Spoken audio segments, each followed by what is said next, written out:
मित्रों नमस्कार। आज मैं आपसे थोड़ी सी एक और जानकारी महत्वपूर्ण बांटना चाहूँगा। वो जानकारी ये है कि भारत पाक विभाजन तो हुआ, लेकिन विभाजन के समय बहुत सारे लोग वहाँ भी रह गए। बहुत सारी शख्सियतें जो महत्वपूर्ण थी वो भी वहाँ उन्होंने रहना शुरुआती दौर में पसंद किया। क्यों पसंद किया अब इसके बारे में, क्योंकि वो लोग हमारे बीच में नहीं हैं, कुछ ज़्यादा नहीं कहा जा सकता बहरहाल, लेकिन उनका जिक्र करना बेहद ज़रूरी है। इन्हीं में से एक थे पाकिस्तान के पहले कानून मंत्री, श्रम मंत्री, कश्मीर मामलों के मंत्री और कॉमनवेल्थ के अफेयर्स के मंत्री, केंद्रीय सरकार के। जिन्ना की हुकूमत के वक्त, जिन्ना की जो पहली सरकार वहाँ बनी थी, तो उस हुकूमत में ये जोगेंद्र नाथ मंडल नाम के एक शख्स हुआ करते थे, भारतीय। तो वो उस मुल्क के, उस देश के पहले कानून मंत्री थे। आप अंदाज़ा लगा लीजिए जिन्ना ने उन्हें क्यों पसंद किया। क्योंकि कानून की दृष्टि से जिन्ना की एक आदत थी कि जहाँ जहाँ अच्छे बंदे मिले उनको ले आओ। और जोगेंद्र नाथ मंडल को भी वो ये कहकर अपने साथ उन्होंने जोड़ लिया था अपनी मुस्लिम लीग के साथ कि अगर पाकिस्तान बनता है तो वहाँ पर जो दलित हैं, जिन्हें यहाँ हिंदुस्तान में कोई नहीं पूछता, उन दलितों को हम ज़्यादा अधिकार देंगे, ज़्यादा उनको संपन्न करेंगे अधिकारों से और उनके हितों की रक्षा करेंगे। और ये दलितों के हितों की रक्षा का वादा करते हुए जिन्ना ने इनको अपनी पहली हुकूमत में शामिल किया और इन्होंने खूब काम भी किया। शुरुआती दौर में खूब काम किया। पाकिस्तान का जब संविधान बना तो संविधान में सबसे महत्वपूर्ण भूमिका निभाने वालों में जोगेंद्र नाथ मंडल भी थे। जोगेंद्र नाथ मंडल मित्रों, ये वैसे बंगाल से इनका संबंध था और स्वाधीनता संग्राम के दिनों में भी ये अछूतों के आंदोलन में, दलितों के आंदोलन में काफ़ी इन्होंने सक्रिय भूमिका उन दिनों में निभाई। और उसी भूमिका का जब महत्व इनको लगा कि मुझे कांग्रेस से थोड़ी सी उपेक्षा मिल रही है, कांग्रेस मेरा उतना ज़्यादा सम्मान नहीं दे रही, मुझे उतनी जगह नहीं दे रही जिस कद का मैं हूँ, वो कद के मुताबिक मुझे मेरी हैसियत दी नहीं जा रही, तो इन्होंने मुस्लिम लीग को ज्वाइन कर लिया। और उसी रौ में बहते हुए ये, हालांकि इनका सीधा कोई पाकिस्तान से कोई ताल्लुक़ नहीं था, ना इनकी पृष्ठभूमि थी, लेकिन एक ऐसा जिन्ना ने इनको परसुएड किया, परसुएशन दी कि भाई तुम कानून के बंदे हो यार, यहाँ तुम्हें कौन पूछेगा, यहाँ कानूनदान एक से एक बढ़ के बैठे हैं, वहाँ कमी रहेगी और तुम आ जाओगे तो तुम्हारा भी रुतबा कायम रखेंगे। और बहुत सारी ऐसी बातें कह के इनको अपने साथ अपनी पहली हुकूमत में शामिल किया और सबसे बड़ा महकमा भी वो दिया जो जिन्ना को बेहद प्रिय था।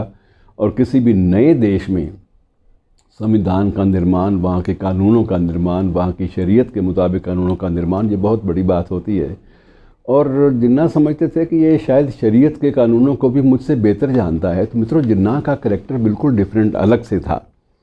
अब जिन्ना वो शख्सियत थे जिनको कायदे आज़म तो कहा जाता है। पाकिस्तान के निर्माण में मुख्य भूमिका उसी शख्सियत की थी, इसमें कोई शक नहीं है।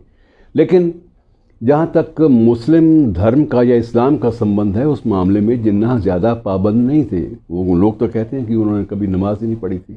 बहरहाल ये चीज़ें अफवाहों पर भी आधारित हो सकती हैं, लेकिन इनका कोई आधार है या नहीं है, ऐतिहासिक कोई इनका मूल्यांकन करना मुश्किल है। लेकिन बहरहाल वो पाकिस्तान के हमारे पड़ोसी मुल्क के संस्थापक हैं और संस्थापक रहे हैं, और उनका ज़िक्र आज भी वहाँ कायदे आज़म के तौर पे होता है और बड़े एहतराम के साथ होता है। और कमोबेश उनको वहाँ वही रुतबा हासिल है जो हमारे यहाँ राष्ट्रपिता को मिलता है, तो वहाँ भी वो कायदे आज़म और राष्ट्रपिता ही माने जाते हैं। तो जोगेंद्र नाथ मंडल उनके कैबिनेट में गए, लेकिन उनको जल्दी ही समझ में आने लगा कि मैं एक भ्रम में आकर, मोह भंग जल्दी हो गया। इनको भी लगा कि मैं, दोस्तों मोह भंग बहुत सारे लोगों का हमारे हुआ। जोश मलिहाबाद से आप गए थे, उनका मोह भंग हुआ, वापस नहीं लौट पाए, वो बात अलग है। कुर्रतुल-ऐन हैदर इतनी अच्छी लेखिका थी, वहाँ गई, वापस लौट आई। साहिर लुधियानवी पहले जोश में आके वहाँ चले गए, वापस लौट आए। मंटो ने खुद तस्लीम किया कि मैं वहाँ पर चला गया और मैं समझता हूँ कि मेरी बेहद बड़ी, सबसे ज़िंदगी की सबसे बड़ी बेवकूफ़ी थी कि वहाँ चला गया मैं, और अगर मैं बम्बई में रहता तो मैं ज़्यादा एक कामयाब फ़िल्म प्रोड्यूसर के तौर पे और एक अच्छे अदीब के तौर पे व्यापक माना जाता। ये बात अलग है कि मंटो को फिर भी भारतीय उपमहाद्वीप ने अपनाया एक अदीब के रूप में, लेकिन बहुत सारे लोगों का मोह भंग हुआ और वही मोह भंग के शिकार जोगेंद्र नाथ मंडल भी हुए।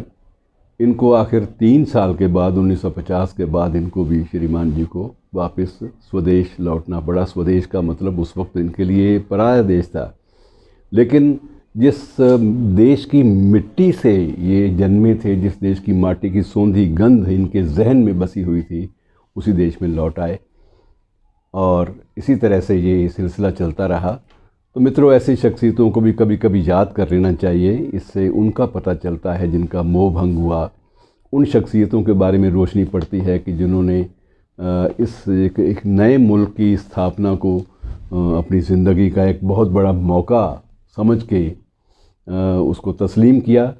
और ये जो तस्लीमात थी ये उनको बहुत महंगी पड़ी, और अगर वो ये फ़ैसला ना लेते तो निस्संदेह हमारे भारत की संविधान सभा में उनको महत्वपूर्ण पद मिलता और आज वो भी संविधान निर्माताओं की उस फहरिस्त में शामिल होते। शुक्रिया दोस्तों।